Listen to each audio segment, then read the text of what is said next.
स्वागत है आप सभी का हमारे चैनल पर।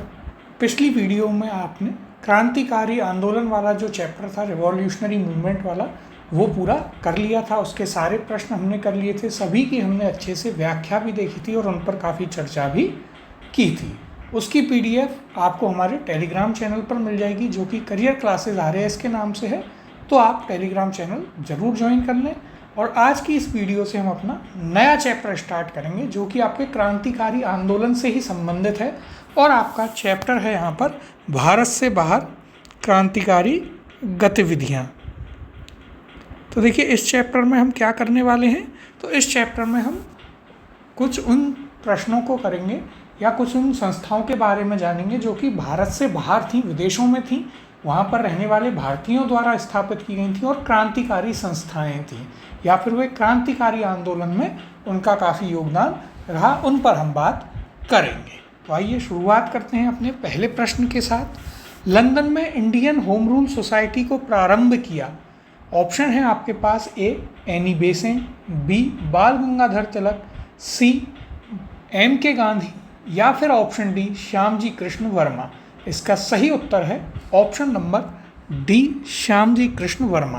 तो देखिए, एक होम रूल सोसाइटी आपके भारत में थी, जिसे कौन चला रही थी? Annie Besant. और लंदन में जो इंडियन होम रूल सोसाइटी थी, उसे प्रारंभ किया था श्यामजी कृष्ण वर्मा ने। उन्होंने 1905 में इसकी स्थापना की। कहाँ पर? लंदन में। तो देखिए, ये चीज़ भी आप याद रखेंगे, किस वर्ष इसकी स्थापना होती है? 1905 में इसकी स्थापना की जाती है। और यही श्यामजी कृष्ण वर्मा थे जिनके घर का नाम लंदन में क्या था? इनके घर का नाम था लंदन में इंडिया हाउस, जहाँ पर सभी क्रांतिकारी रहा करते थे। कैसे याद रख सकते हैं आप कि क्रांतिकारियों का PG क्या था? इंडिया हाउस, जिसके ओनर कौन थे? श्यामजी कृष्ण वर्मा। अब देखिए, यहाँ पर अब हम इनकी चर्चा कर लेते हैं। तो देखिए, फरवरी 1905 में लंदन में श्यामजी कृष्ण वर्मा ने, किसने? श्यामजी कृष्ण वर्मा ने इंडियन होम रूल सोसाइटी की स्थापना की। इन्होंने ही इंडिया हाउस की भी स्थापना की थी। जो इनके घर का नाम था वहाँ पर, वह इंडिया हाउस था। यहाँ से एक समाचार पत्र भी निकलता था, जिसका नाम क्या था? The Indian sociologist. क्या नाम था इनके समाचार पत्र का? द इंडियन सोशियोलॉजिस्ट का प्रकाशन भी प्रारंभ किया। आगे देखिए, लंदन में सरकारी तंत्र के विशेष सक्रिय होने के कारण श्याम जी वहाँ से पेरिस और अंततः जिनेवा चले गए। तो देखिए, यहाँ पर आपको क्या चीज़ें याद रखनी है कि लंदन में इंडियन होम रूल सोसाइटी की स्थापना श्यामजी कृष्ण वर्मा के द्वारा की जाती है। कब की गई? 1905 में इसकी स्थापना की गई थी। और श्यामजी कृष्ण वर्मा ने ही इंडिया हाउस की स्थापना की थी। वहाँ से वे एक समाचार पत्र निकाला करते थे, कौन सा? The Indian sociologist. फिर जब बाद में इन्हें लंदन से निकाला गया तो ये कहाँ गए? पेरिस चले गए। वर्ल्ड वॉर फर्स्ट यानी कि प्रथम विश्व युद्ध प्रारंभ हो गया था, तब ये पेरिस चले गए और पेरिस से फिर ये जेनेवा चले गए थे। अगला प्रश्न है, श्यामजी कृष्ण वर्मा ने इंडियन होम रूल सोसाइटी की स्थापना की। आपको स्थान का नाम बताना है। ऑप्शन है आपके पास: ए लंदन में, बी दिया गया है पेरिस में, सी बर्लिन में, या फिर ऑप्शन डी सैन फ्रांसिस्को में। इसका सही उत्तर है ऑप्शन नंबर ए, लंदन में। किस वर्ष में की गई थी? तो 1905 में की गई थी। अगला प्रश्न है, इंडियन होम रूल सोसाइटी स्थापित हुई थी। तो देखिए, यहाँ पर आपसे वर्ष पूछ लिया गया है। ऑप्शन है इसके: ए 1900 में, बी 1901 में, सी दिया गया है 1902 में, और ऑप्शन डी दिया गया है 1905 में। तो इसका सही उत्तर है ऑप्शन नंबर डी, 1905 में। किसके द्वारा? श्यामजी कृष्ण वर्मा के द्वारा। कहाँ पर? लंदन में। और इन्होंने क्या स्थापित की थी? इंडिया हाउस इनका ही स्थापित किया हुआ था। इसके अलावा इनका जो समाचार पत्र था, उसका नाम याद रखना है द इंडियन सोशियोलॉजिस्ट। कैसे याद रख सकते हैं? एस से ही श्यामजी कृष्ण वर्मा और एस से ही सोशियोलॉजिस्ट, दोनों को आप ऐसे याद रख सकते हैं। अगला प्रश्न देखते हैं।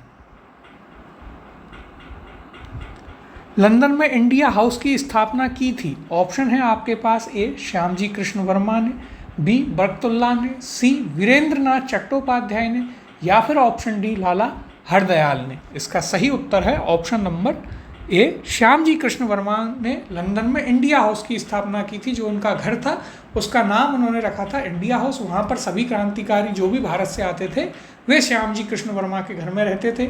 वहीं से VD सावरकर को भी गिरफ्तार किया गया था, उनके ऊपर जो केस चल रहा था उसमें। और जो अन्य क्रांतिकारी गतिविधियाँ हुई, वे सभी भी यहीं से हुई थी। कहाँ से? तो आपके इंडिया हाउस से। अगला प्रश्न है, लंदन में इंडिया हाउस के संस्थापक कौन थे? ऑप्शन है ए श्यामजी कृष्ण वर्मा, बी रास बिहारी बोस, सी रामचंद्र या फिर ऑप्शन डी तारकनाथ दास। इसका सही उत्तर है ऑप्शन नंबर ए। हम सभी जानते हैं श्यामजी कृष्ण वर्मा के द्वारा इंडिया हाउस स्थापित किया गया था। अगले प्रश्न की ओर चलते हैं। वह कौन था जिसने गदर पार्टी को स्थापित किया था? तो देखिए यहाँ पर किसके बारे में बात करेंगे हम? गदर पार्टी के बारे में। ऑप्शंस देखते हैं। पहला है ए लाला हरदयाल, बी लाला लाजपत राय, सी भगत सिंह, ऑप्शन डी बरकतुल्ला। इसका सही उत्तर है ऑप्शन नंबर ए लाला हरदयाल। लाला हरदयाल के द्वारा स्थापित की गई थी कौन सी? तो गदर पार्टी। किस किस के द्वारा? लाला हरदयाल और सोहन सिंह भाकना, इनके द्वारा स्थापित की गई आपकी गदर पार्टी। और इन्होंने प्रारंभ में कहाँ पर स्थापित की गई? तो देखिए यह स्थापित की गई थी आपके सैन फ्रांसिस्को अमेरिका में। इसका उद्देश्य क्या था? भारत को अंग्रेज़ों से आज़ाद कराना। इसके अलावा इन्होंने अमेरिका और कनाडा में जो भारतीय बसे हुए थे उनको एकत्रित किया। 1913 में इसकी स्थापना की गई सोहन सिंह भाकना के द्वारा और लाला हरदयाल के द्वारा। तो देखिए यहाँ पर आप वर्ष भी याद रखेंगे, कब? 1913 में। ये देखिए जो भी क्रांतिकारी गतिविधियाँ हैं वे आपके प्रथम विश्व युद्ध और द्वितीय विश्व युद्ध के आसपास के समय की ही आपको मिलेंगी। अब देखिए यहाँ पर हम चर्चा करते हैं। तो वर्ष 1913 जो कि अभी आपको बताया, उसमें सोहन सिंह भाकना ने Association of Hindustani workers of Pacific coast या Hindustan association of the Pacific Coast नामक संस्था की स्थापना की। इस संस्था ने गदर नामक एक अखबार निकाला था, जिससे इस संस्था का नाम भी क्या पड़ गया? गदर पार्टी पड़ गया। किसके ऊपर? जो इनका जो न्यूज़पेपर था, अखबार था, वास्तविकता में इसका नाम क्या था? तो इस संस्था का नाम था Hindustan association of the Pacific coast या फिर association of Hindustani workers of Pacific coast इसका नाम था। इनका न्यूज़पेपर कौन सा था? गदर। उसी के नाम पर इस संस्था का नाम पड़ गया था गदर। आगे देखते हैं। तो देखिए लाला हरदयाल इस संस्था के मनीषी पथ प्रदर्शक क्या थे? पथ प्रदर्शक थे। तो देखिए किस किस ने? सोहन सिंह भाकना ने। यदि दोनों दिए गए हैं तो आपको सही उत्तर मानना है सोहन सिंह भाकना, अन्यथा लाला हरदयाल। इन दोनों के द्वारा स्थापना की गई थी किसकी? गदर पार्टी की। तो गदर पार्टी के बारे में आपको क्या पॉइंट्स याद रखने हैं? सबसे पहला, गदर पार्टी की स्थापना कब होती है? 1913 में होती है। यदि एग्जैक्ट बात करें तो 21 अप्रैल 1913 को होती है। इसके अलावा किसने स्थापना करी इसकी? तो सोहन सिंह भाकना और लाला हरदयाल ने। कहाँ पर? San Francisco America. तो देखिए यह भी आप याद रखिए कहाँ इसकी स्थापना हुई। तो देखिए सैन फ्रांसिस्को कहाँ पर है आपका? अमेरिका में इसकी स्थापना की गई थी। तो यह भी आप याद रखें, यहाँ पर इसका मुख्यालय था। इसके अलावा क्या याद रखना है? इसका वास्तविक नाम क्या था? Association of Hindustani workers of Pacific coast या Hindustan association of the Pacific Coast. इनका अखबार निकलता था, अखबार का नाम क्या था? गदर। उसी के नाम पर इस पार्टी का नाम पड़ गया गदर पार्टी। अगला प्रश्न, निम्न में से किसने गदर पार्टी का गठन किया? ऑप्शन है आपके पास ए वी.डी. सावरकर, बी रास बिहारी बोस, सी मदन लाल धींगरा या फिर ऑप्शन डी लाला हरदयाल। इसका सही उत्तर है ऑप्शन नंबर डी लाला हरदयाल। और इनके साथ में कौन थे? तो दूसरा नाम भी आपको याद रखना है, इनके साथ में थे सोहन सिंह भाकना। कौन थे? तो देखिए सोहन सिंह भाकना का नाम भी आपको यहाँ पर याद रखना है।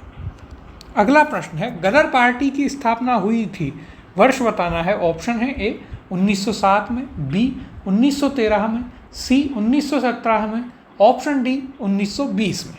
यहाँ पर सही उत्तर है ऑप्शन नंबर बी 1913 में आपकी गदर पार्टी की स्थापना हुई थी। कहाँ पर? तो हमने आपको बताया सैन फ्रांसिस्को अमेरिका। शुरुआत में क्या नाम था? Association of Hindustani workers of Pacific coast इसका नाम था। अगला प्रश्न देखते हैं, गदर पार्टी के नेता कौन थे इनमें से? ऑप्शन है ए भगत सिंह, बी लाला हरदयाल, सी बाल गंगाधर तिलक और ऑप्शन डी वी.डी.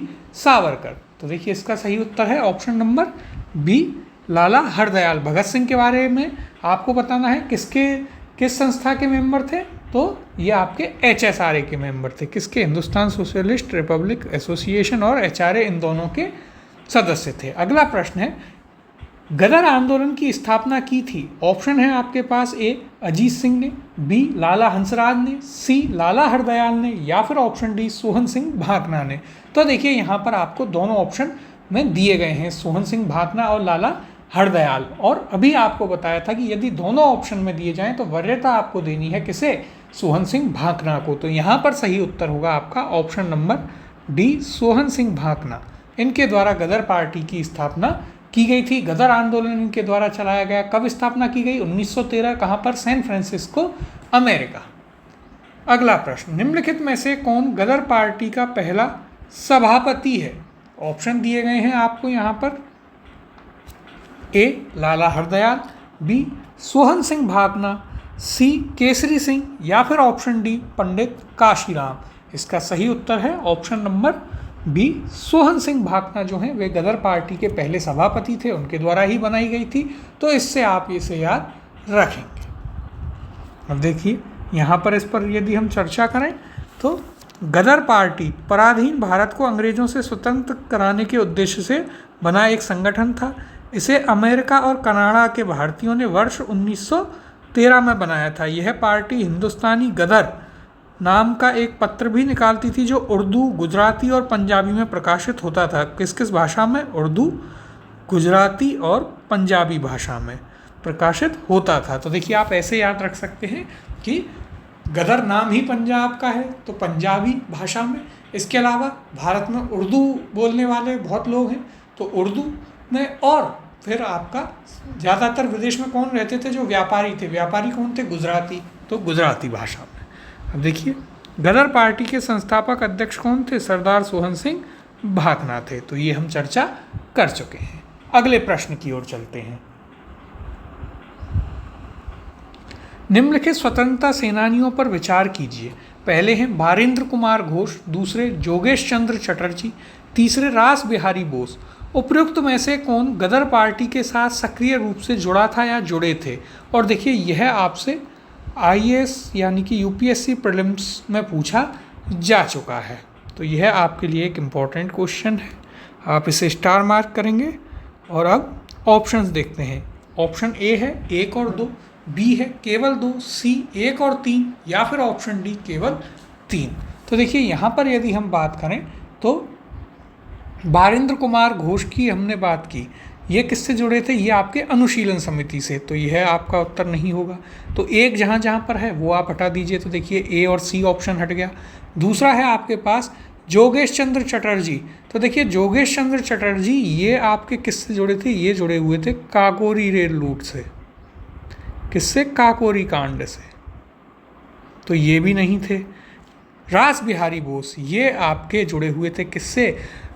गदर पार्टी से सक्रिय रूप से। तो यहाँ पर आपका उत्तर हो जाएगा कौन सा? ऑप्शन नंबर डी, केवल 3 इसका सही उत्तर होगा। अब देखिए यहाँ पर यदि हम देखें तो इन क्रांतिकारियों में से रास बिहारी बोस गदर पार्टी के साथ सक्रिय रूप से जुड़े थे। बारेंद्र कुमार घोष अलीपुर बम केस में ये अभियुक्त थे और किससे जुड़े हुए थे? अनुशीलन समिति से। इसके अलावा जोगेश चंद्र चटर्जी ये किससे? तो देखिए हमने आपको अभी बताया काकोरी रेल लूट से जुड़े हुए थे। तो यहाँ पर इन दोनों के बारे में भी आपको इनके नाम के साथ में लिख लेना है कि ये किस किस केस में शामिल थे। अगला प्रश्न है गदर पार्टी से निम्नलिखित में से कौन संबंधित नहीं थे? ऑप्शन है आपके पास ए लाला हरदयाल, बी पंडित रामचंद्र, सी बरकतुल्लाह, या फिर ऑप्शन डी खुदीराम बोस। तो देखिए यहाँ पर यदि आपको इस गदर पार्टी के सदस्यों का नाम नहीं भी पता है तो भी आप इस प्रश्न को कर सकते हैं। क्यों? क्योंकि हम सभी जानते हैं कि खुदीराम बोस जो हैं वे आपके गदर पार्टी से संबंधित नहीं थे। तो यहाँ पर उत्तर होगा आपका कौन सा? Option number D. कौन? खुदीराम बोस। ये किससे संबंधित थे खुदीराम बोस? तो खुदीराम बोस की हमने चर्चा करी थी मुजफ्फरपुर बम कांड जो था। कहाँ से? मुजफ्फरपुर कांड से संबंधित थे कौन? खुदीराम बोस। और इनके साथ में कौन थे? प्रफुल्ल चाकी, जिन्होंने स्वयं को गोली मार ली थी लेकिन खुदीराम बोस पकड़े गए और इनको 18 वर्ष की आयु में फांसी दे दी गई थी। कब की घटना है?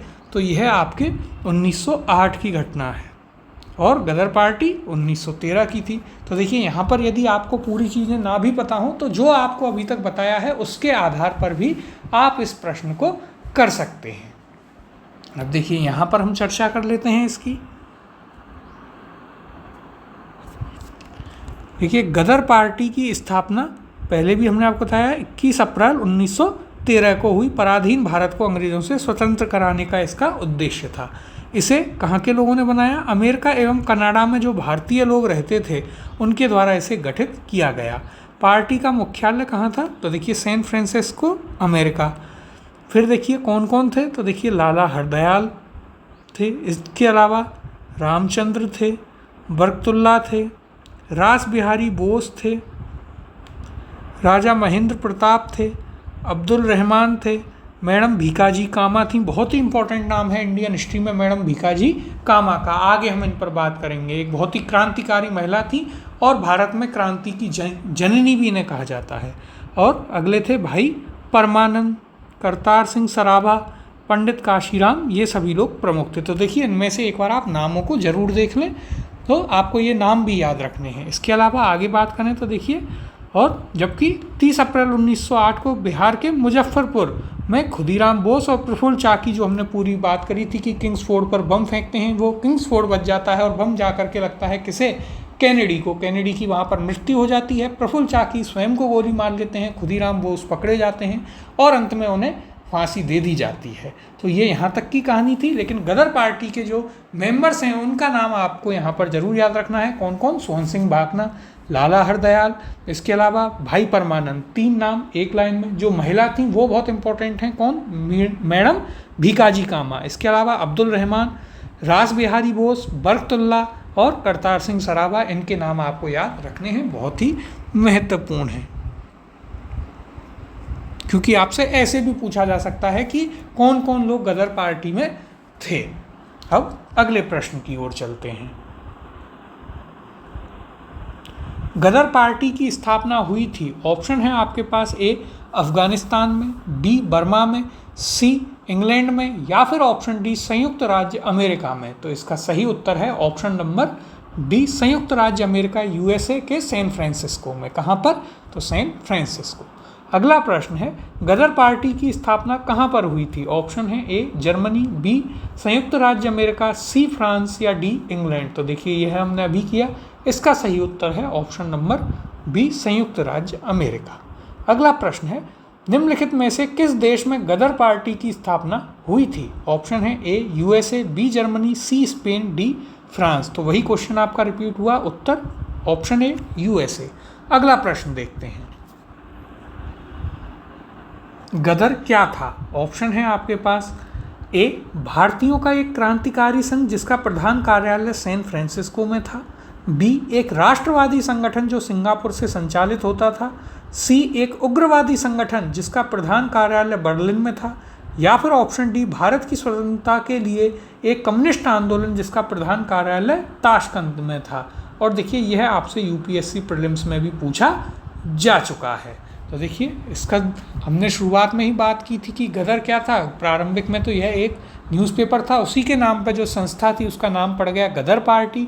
और ये क्या थी? एक क्रांतिकारी संस्था थी। कहाँ पर बनी? USA, San Francisco. तो यहाँ पर आपका उत्तर सही होगा option number A. Option A इसका सही उत्तर है। अगला प्रश्न देखते हैं, गदर पार्टी का मुख्यालय था, ऑप्शन है ए सैन फ्रांसिस्को में, बी दिया गया है न्यूयॉर्क में, सी है मद्रास में, या फिर ऑप्शन डी कलकत्ता में। तो इसका सही उत्तर है option number A San Francisco. कहाँ है San Francisco? USA, United States of America. अगले प्रश्न की ओर चलते हैं, प्रथम विश्व युद्ध के दौरान सक्रिय होने वाले गदर क्रांतिकारियों का आधार स्थल था। ऑप्शन है यहाँ पर: ए मध्य अमेरिका, बी उत्तरी अमेरिका, सी पश्चिमी अमेरिका, या फिर ऑप्शन डी दक्षिणी अमेरिका। और यह आपसे यूपीएससी प्रीलिम्स में पूछा गया है। तो देखिए ये आपके लिए इम्पोर्टेंट क्वेश्चन है, क्योंकि अभी तक आपसे सिर्फ यही पूछा गया था कि कहाँ पर स्थित था, तो वह आप बता पा रहे थे बहुत ही आसानी से कि अमेरिका में। लेकिन अब यहाँ पर पूछा गया है कौन से अमेरिका में, north America, south America, middle America, western America, कहाँ पर? तो यहाँ पर सही उत्तर है ऑप्शन नंबर सी, पश्चिमी अमेरिका में। सैन फ्रांसिस्को कहाँ आता है? आपका पश्चिमी अमेरिका में आता है। तो यह आपको याद रखना है कहाँ पर? तो देखिए यूएसए, और यूएसए के भी कहाँ? वेस्टर्न यूएसए में, यानी कि पश्चिमी अमेरिका में। यह आपको याद रखना है। कैसे याद रख सकते हैं? तो देखिए यू से स्टार्ट है यूएसए, तो उसी के आसपास UVW, तो W यानी वेस्टर्न यानी पश्चिमी, तो वहीं से आप इसे याद रख सकते हैं। अगला प्रश्न है, गदर क्रांति छिड़ने का सबसे महत्वपूर्ण कारण क्या था? ऑप्शन है ए लाला हरदयाल की गिरफ्तारी, बी कामागाटामारू घटना, सी प्रथम महायुद्ध या विश्व युद्ध का शुरू होना, या फिर ऑप्शन डी करतार सिंह सराभा को फांसी। इसका सही उत्तर है option number C, first world war का स्टार्ट होना, और यह भी आपके लिए एक इम्पॉर्टेंट क्वेश्चन है। तो देखिए यदि हम बात करें, होता क्या है कि 1914 में फर्स्ट वर्ल्ड वॉर स्टार्ट हो जाता है। बहुत ही एक क्षेत्रीय समस्या थी, वो इतनी बढ़ गई कि पूरा विश्व, या हम कहें विश्व तो उसे कहा जाता है कि विश्व युद्ध, अदरवाइज हम कहें तो यूरोप का यह युद्ध था बेसिकली। तो आपका 1914 में विश्व युद्ध प्रारंभ हो गया, जिसमें जो भारतीय लोग थे, क्रांतिकारी थे, उन्हें एक चीज़ समझ में आती है कि यदि अब ब्रिटेन जो है वो परेशानी में है, और अगर अंग्रेज़ परेशानी में हैं, तो इसका फ़ायदा हम उठा सकते हैं, और यही मौका है जब हम उनके लिए यहाँ पर परेशानियाँ पैदा करें, क्योंकि वे यूरोप में तो युद्ध लड़ ही रहे हैं, तो यहाँ कैसे संभालेंगे, और अंततः उन्हें यहाँ से जाना ही पड़ेगा। ऐसा मानना था क्रांतिकारियों का। लेकिन गांधी जी की इस पर अलग सोच थी।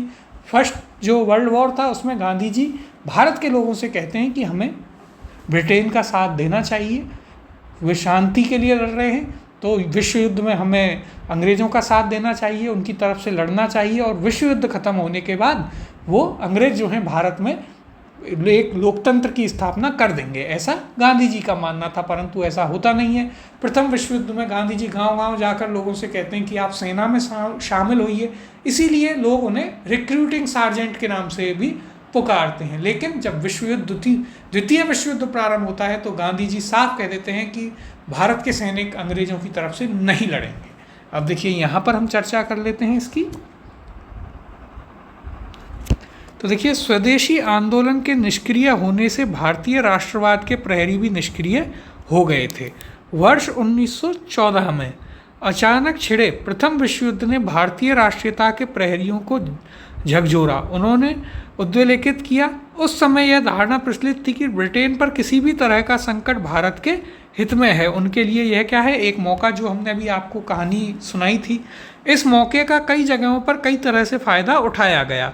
उत्तरी अमेरिका में गदर क्रांतिकारियों और भारत में लोकमान्य तिलक, एनी बेसेंट एवं उनके स्वदेशी संगठनों ने इस मौके का लाभ उठाया। गदर क्रांतिकारियों ने सशस्त्र संघर्ष के माध्यम से अंग्रेजी हुकूमत को उखाड़ फेंकने का प्रयास उस समय किया था। तो देखिए ये किसकी कहानी थी? गदर आंदोलन जो चला था, कब चला?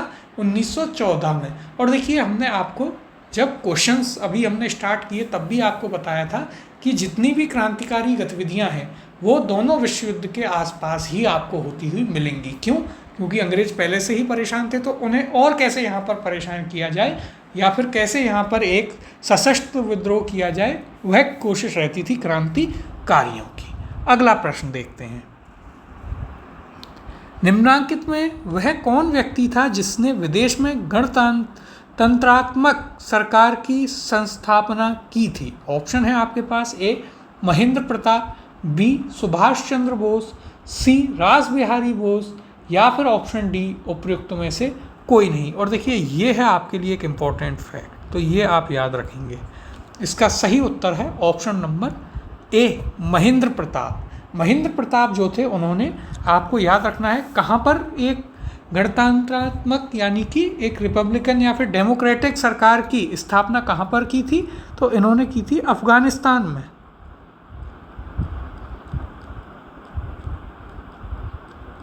तो इनके द्वारा कहाँ पर? अफगानिस्तान में। कब?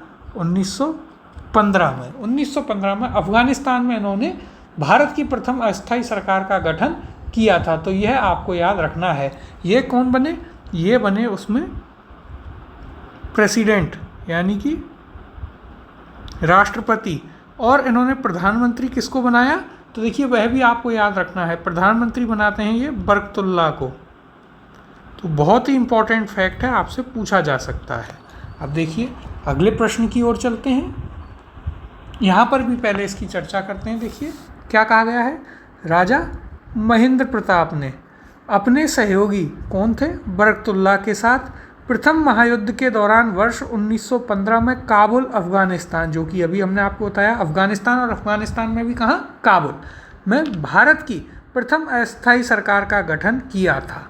इसमें राजा महेंद्र प्रताप स्वयं क्या बने? राष्ट्रपति, तथा बरकतुल्लाह को क्या बनाया गया? प्रधानमंत्री बनाया गया था। इसे जर्मनी तथा रूस ने मान्यता दी थी। जो अंग्रेजों के खिलाफ थे विश्व युद्ध में, उन देशों ने इसे मान्यता दी थी। तो देखिए कई लोगों जो है वे सुभाष चंद्र बोस इसमें सही उत्तर कर देते हैं कि सुभाष चंद्र बोस ने सिंगापुर में स्थापित की थी। ऐसा नहीं था। पहली जो अस्थायी सरकार थी विदेश में भारत की, वह किसने? तो राजा महेंद्र प्रताप ने स्थापित की। कहाँ पर? काबुल अफगानिस्तान। कब? 1915 में। स्वयं क्या बने? राष्ट्रपति। और उनके साथ ही कौन थे? बरकतुल्लाह खान। उनको क्या बनाया उन्होंने? प्रधानमंत्री। जर्मनी, रूस, इन देशों ने इसे मान्यता भी प्रदान की थी। तो यह आपको याद रखना है, बहुत ही इंपॉर्टेंट और एक डीप फैक्ट है। अगला प्रश्न है, प्रथम महायुद्ध के दौरान कहाँ पर भारत की एक अंतरिम सरकार बनी थी जिसके प्रेसिडेंट राजा महेंद्र प्रताप थे? ऑप्शन है ए अफगानिस्तान में, बी जर्मनी में, सी सिंगापुर में, या फिर ऑप्शन डी तुर्की में। इसका सही उत्तर है ऑप्शन नंबर ए अफगानिस्तान में। अफगानिस्तान में भी कहाँ पर? काबुल में। राष्ट्रपति कौन बने थे? राजा महेंद्र प्रताप। और प्रधानमंत्री कौन बने? बरकतुल्लाह। अगला प्रश्न है, जर्मनी के समर्थन से काबुल में राजा महेंद्र प्रताप सिंह के नेतृत्व में अंतरिम सरकार का गठन हुआ था। ऑप्शन है आपके पास ए गदर आंदोलन के दौरान, बी स्वदेशी आंदोलन के दौरान, सी द्वितीय विश्व युद्ध के दौरान, या फिर ऑप्शन डी होम रूल आंदोलन के दौरान, या उपयुक्त में से कोई नहीं, या उपयुक्त में से एक से अधिक। तो देखिए यहाँ पर क्या होगा? उत्तर होगा ऑप्शन ई, इनमें से कोई नहीं। अगला प्रश्न देखते हैं, कौन भारतीय क्रांति की मां कहलाती हैं, यानी कि भारतीय क्रांति की जननी किसे कहा जाता है? ऑप्शन है आपके पास A Annie Besant, B Sarojini Naidu, C Ramabai, या फिर option D madam Bhikaji Rustom Cama. इसका सही उत्तर है option number D Bhikaji Cama. Madam Bhikaji Cama जो है वे भारतीय क्रांति की मां या भारतीय क्रांति की जननी कहलाती हैं। यह अभी हमने आपको थोड़ी देर पहले भी एक प्रश्न में बताया था। अब देखिए यदि हम बात करें मैडम भीकाजी कामा की, तो देखिए ये इन्होंने क्रांति को जो है विदेशों से काफ़ी चलाया। इसके अलावा यदि हम बात करें तो देखिए भीकाजी कामा, इनका एक महत्वपूर्ण कार्य क्या था कि ये सबसे पहली महिला थी जिन्होंने हमारा तिरंगा फहराया था। पहली बार भारतीय तिरंगा इन्होंने फहराया था। और कहाँ पर फहराया था? तो स्टुअर्टगर्ट एक शहर है जर्मनी में, वहाँ पर अंतर्राष्ट्रीय समाजवादी कांग्रेस जो है आयोजित की जा रही थी। उसमें ये जाती हैं और वहाँ पर स्टेज पर जो हमारा इंटरनेशनल सोशलिस्ट कॉन्फ्रेंस थी उसमें झंडा फहरा देती हैं। तो ये आपको याद रखना है किसके बारे में? मैडम भीकाजी कामा के बारे में। बहुत ही महत्वपूर्ण व्यक्तित्व हैं भारतीय क्रांतिकारियों में। अब देखिए यहाँ पर हम इनकी चर्चा कर लेते हैं। तो भीकाजी रुस्तम कामा क्रांतिकारी राष्ट्रवाद की समर्थक थी। उन्होंने यूरोप एवं अमेरिका से क्रांति का संचालन किया। वर्ष 1907 में इन्होंने स्टुअर्टगार्ट जर्मनी, जो कि अभी हमने आपको बताया, उसकी अंतर्राष्ट्रीय समाजवादी कांग्रेस, यानी कि किसमें? यहाँ पर अंतर्राष्ट्रीय समाजवादी कांग्रेस यानी कि आपका इंटरनेशनल सोशलिस्ट कॉन्फ्रेंस जो है उसमें इन्होंने भाग लिया, जहाँ इन्होंने प्रथम भारतीय झंडे को फहराया। इसी सम्मेलन में इन्होंने अपनी पूरी शक्ति के साथ स्वतंत्रता के लिए संघर्ष करने के संकल्प की उद्घोषणा की। और देखिए ये 30 वर्षों तक पेरिस में भारत की स्वतंत्रता के लिए काम करती रही थी। तो यह आपको याद रखना है। इसके अलावा इन्हें भारतीय क्रांति की मां या भारतीय क्रांति की जननी के रूप में जाना जाता है। किसे? मैडम भीकाजी कामा को। तो इनके बारे में आपको क्या इंपॉर्टेंट पॉइंट याद रखने हैं? तो सबसे पहले आपको याद रखना है कि 1907 में जो इंटरनेशनल सोशलिस्ट कॉन्फ्रेंस यानी कि अंतर्राष्ट्रीय समाजवादी कांग्रेस जो हुई थी उसमें इन्होंने भाग लिया और वहाँ पर इन्होंने प्रथम भारतीय झंडा फहराया था वहाँ के स्टेज पर। तो यह इनके बारे में एक इम्पॉर्टेंट फैक्ट है जो कि आपको याद रखना है। अब अगले प्रश्न की ओर चलते हैं। मैडम भीकाजी कामा से संबंधित निम्नलिखित कथनों पर विचार कीजिए। और पहला कथन दिया गया है, मैडम कामा ने वर्ष 1907 में पेरिस में आयोजित अंतर्राष्ट्रीय सोशलिस्ट सम्मेलन में राष्ट्रीय ध्वज फहराया। दूसरा है, मैडम कामा दादा भाई नेहरू की निजी सचिव रहीं। और तीसरा है, मैडम कामा के माता पिता पारसी थे। उपयुक्त कथनों में से कौन सा या कौन से सही हैं? ऑप्शन है ए 1, 2 और 3, बी केवल 2 और 3, सी केवल 1 और 2 या फिर ऑप्शन डी केवल 3। और यह आपसे यूपीएससी प्रीलिम्स में पूछा जा चुका है। तो देखिए यहाँ पर हम कथन देखते हैं। मैडम कामा ने वर्ष 1907 में पेरिस में आयोजित अंतर्राष्ट्रीय सोशलिस्ट सम्मेलन में राष्ट्रीय ध्वज फहराया। तो देखिए यह है आपका गलत कथन। गलत क्यों है? क्योंकि पेरिस में नहीं, कहाँ? जर्मनी। और जर्मनी का कौन सा शहर? तो जर्मनी का स्टुअर्टगार्ड। कौन सा? तो देखिए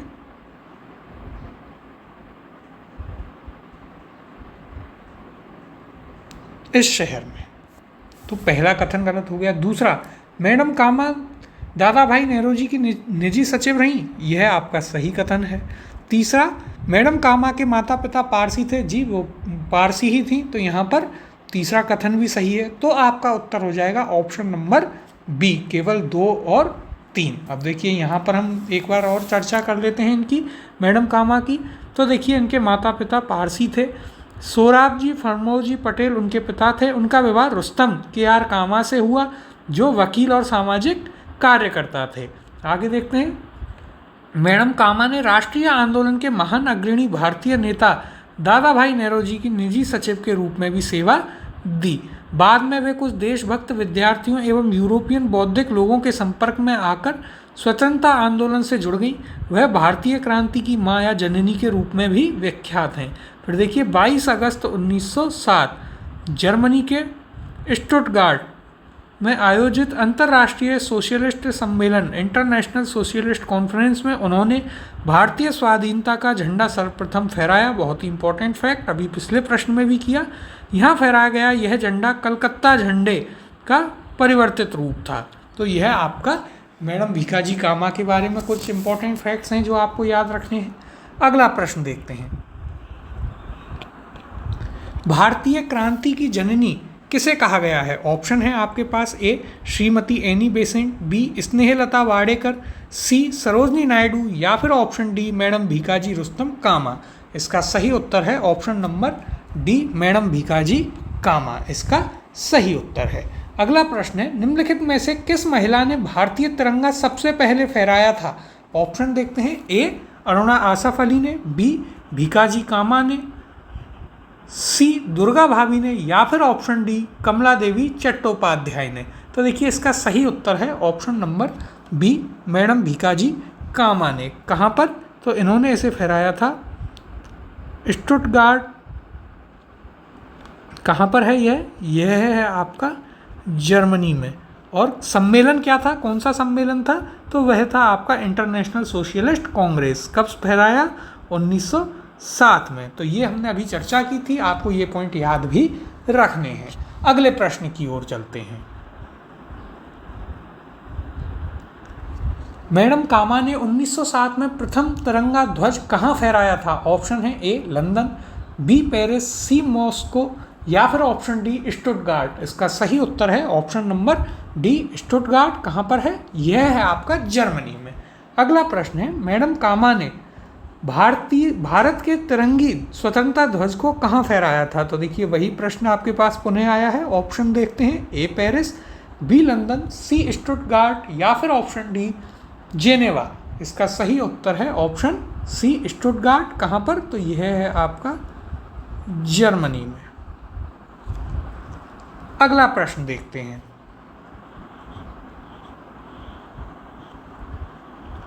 निम्नलिखित में से किस युग्म को इंग्लैंड में अंग्रेज अधिकारियों की हत्या के आरोप में फांसी की सजा मिली थी? ऑप्शन देखते हैं। ए राजगुरु तथा सुखदेव, बी खुदीराम बोस तथा सूर्यसेन, सी मदनलाल ढींगरा तथा ऊधम सिंह, या फिर ऑप्शन डी करतार सिंह सराभा और अशफाक उल्लाह खां। तो देखिए यहाँ पर यदि आप देखेंगे राजगुरु और सुखदेव इन्हें लाहौर षड्यंत्र केस में मिली थी, तो यह आपका उत्तर नहीं होगा। कहाँ? भारत में भगत सिंह के साथ। बी है खुदीराम बोस तथा सूर्यसेन। खुदीराम बोस मुजफ्फरपुर बम कांड में इनको फांसी दी गई थी भारत में। सूर्यसेन इन्होंने चिटगांव आर्मरी रेड की, उसमें फांसी दी गई भारत में ही। सी मदनलाल ढींगरा तथा ऊधम सिंह।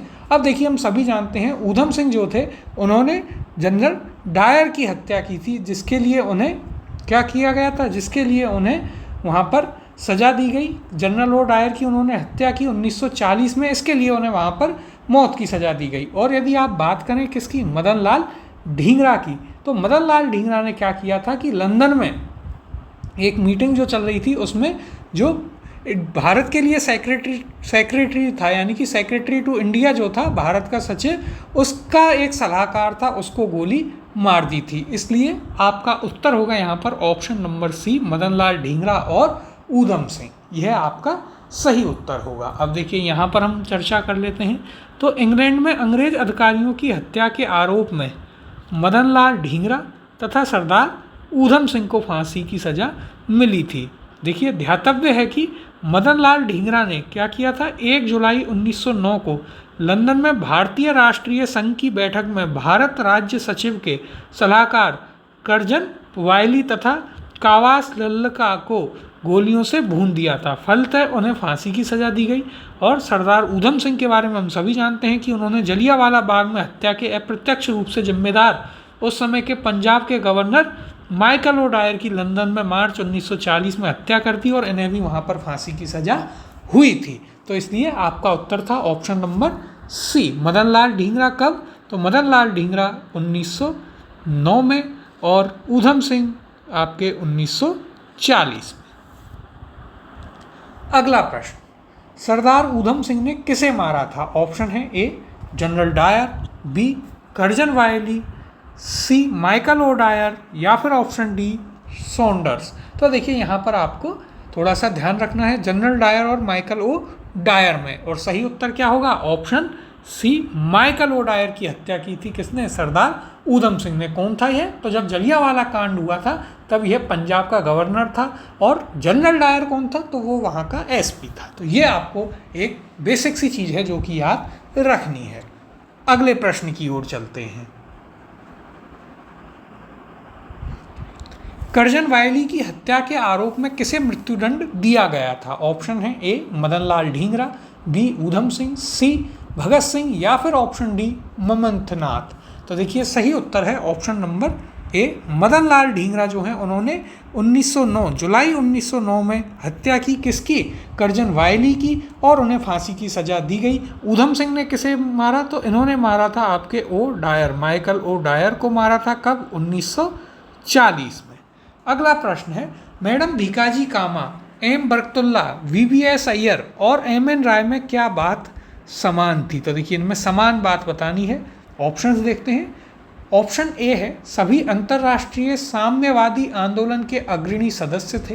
बी क्रांतिकारियों के एक दल ने काबुल में स्वतंत्र भारत की जो अस्थायी सरकार बनाई थी उसमें एम बरकतुल्ला प्रधानमंत्री थे और शेष सभी मंत्री थे।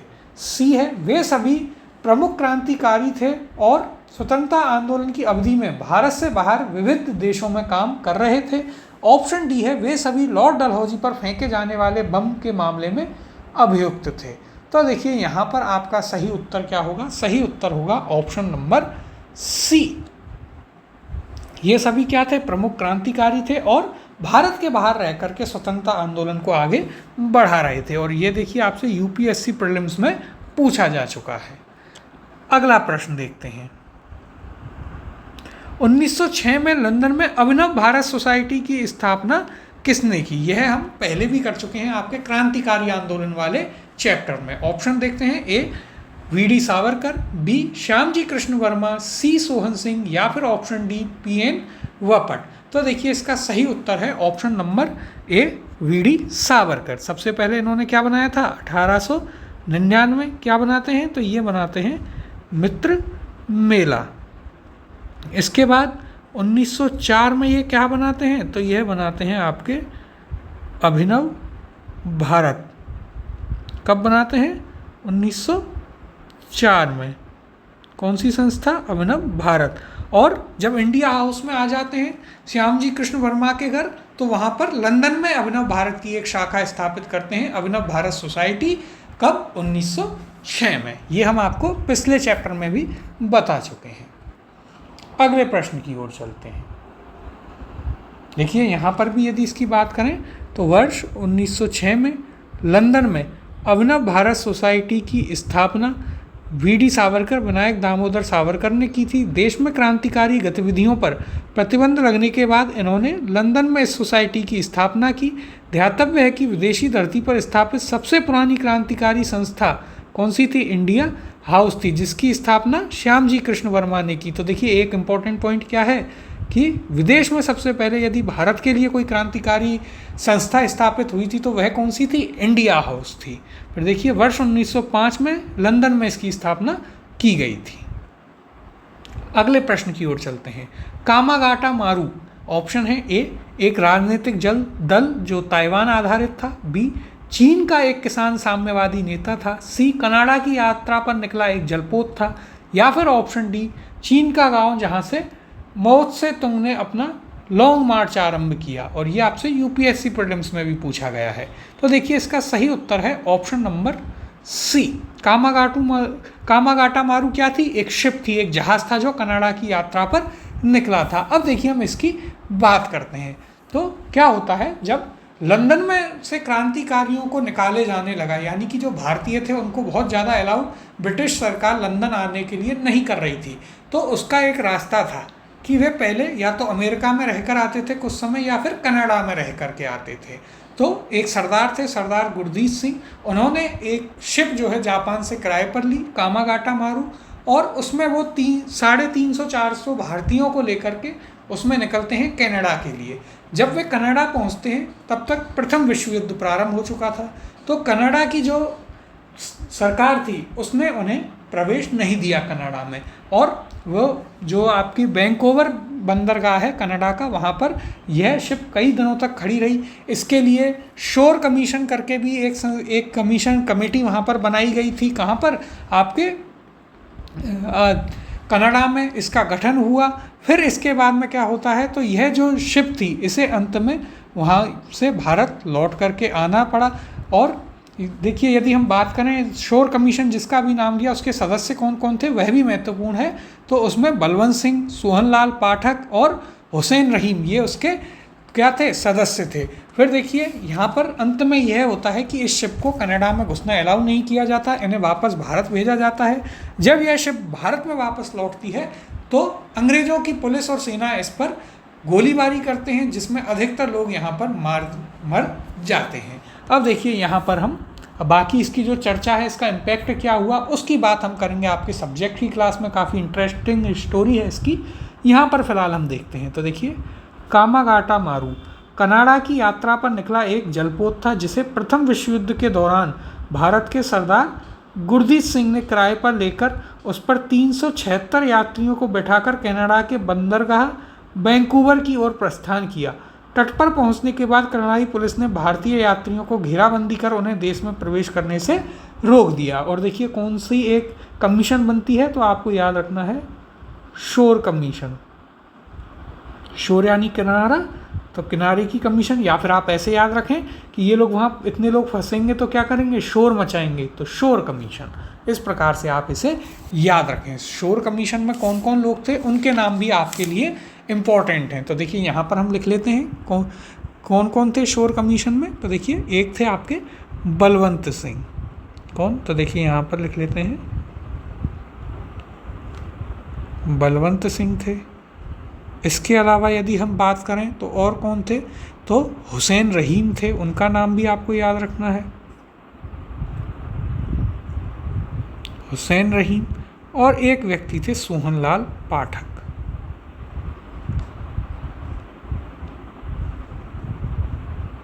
सोहनलाल पाठक, ये किसमें थे?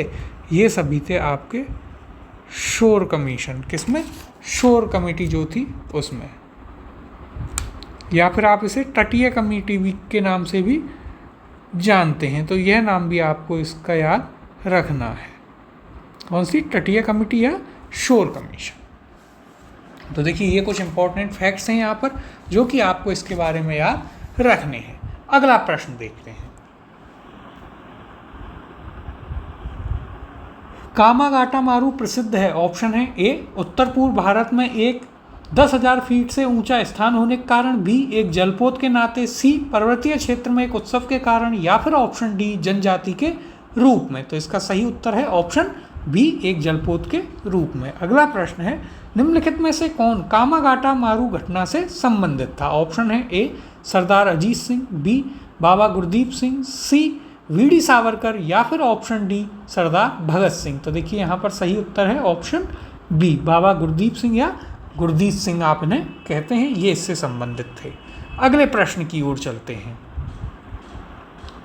कामागाटा मारू क्या था? ऑप्शन है ए औद्योगिक केंद्र, बी एक बंदरगाह, सी एक जहाज, या फिर ऑप्शन डी सेना की एक टुकड़ी। तो देखिए इसे हम पहले ही कर चुके हैं। सही उत्तर है आपका ऑप्शन सी एक जहाज था कामागाटा मारू। इसकी कहानी हम आपको बता ही चुके हैं। अगला प्रश्न है निम्नलिखित घटनाओं पर विचार कीजिए तथा उनको काल क्रमानुसार व्यवस्थित कीजिए। पहली घटना क्या है? गदर पार्टी की स्थापना। दूसरी है चटगांव शस्त्रागार छापा। तीसरी बर्लिन में इंडियन इंडिपेंडेंस कमेटी की स्थापना। और चौथी है केंद्रीय असेंबली बम कांड। अब देखिए यहाँ पर हम इन घटनाओं को एक एक करके इनके वर्ष देखते हैं। तो देखिए गदर पार्टी कब? आपके 1913 में इसकी स्थापना हुई। कहाँ? San Francisco, America. फिर है आपका चटगांव शस्त्रागार छापा।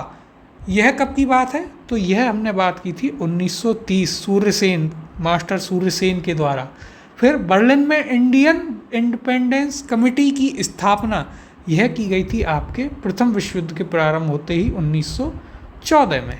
केंद्रीय असेंबली बम कांड जो भगत सिंह और बटुकेश्वर दत्त ने किया, कब? 8 अप्रैल 1929। तो यह आपका 1929 में। तो देखिए यहाँ पर अब देखते हैं कौन सबसे पहले आएगा। सबसे पहले नंबर पर एक आपका गदर पार्टी की स्थापना, दूसरा है बर्लिन में इंडियन इंडिपेंडेंस कमेटी, तीसरा है केंद्रीय असेंबली बम कांड, और चौथा है चटगांव शस्त्रागार छापा।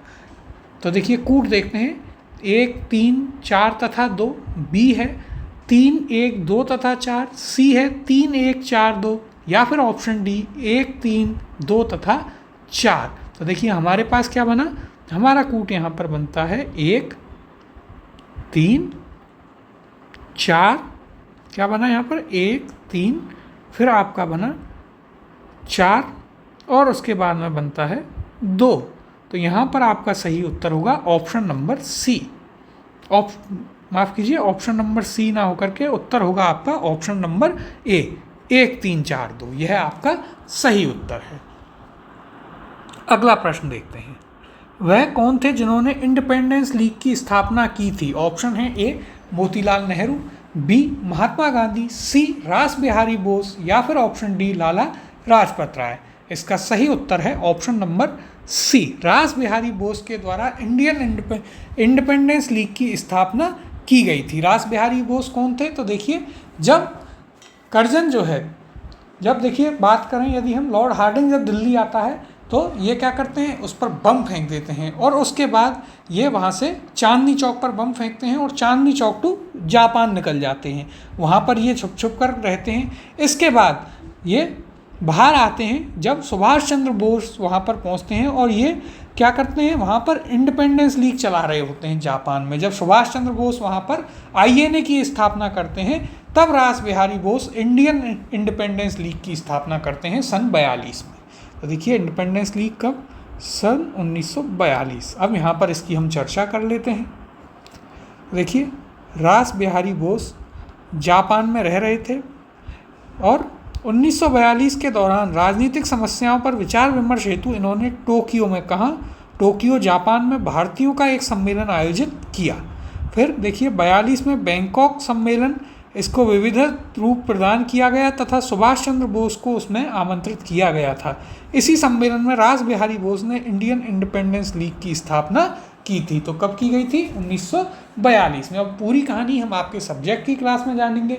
यहाँ आपका यह चैप्टर भी पूरा हो चुका है, सारे प्रश्न आपके हो गए हैं। इसकी जो PDF है वो आपको टेलीग्राम चैनल पर उपलब्ध करा दी जाएगी। तो आप करियर क्लासेज RAS नाम से जो टेलीग्राम चैनल है उसे आप ज्वाइन कर लें। इसके बाद अब हम अपना अगले कुछ छोटे छोटे चैप्टर हैं तो उनको हम मर्ज करके करेंगे। जैसे कि अगला चैप्टर हम आपका करेंगे बंगाल विभाजन और उसी के साथ में स्वदेशी आंदोलन प्रारंभ हुआ था। तो अगला चैप्टर होगा आपका बंगाल विभाजन और स्वदेशी आंदोलन।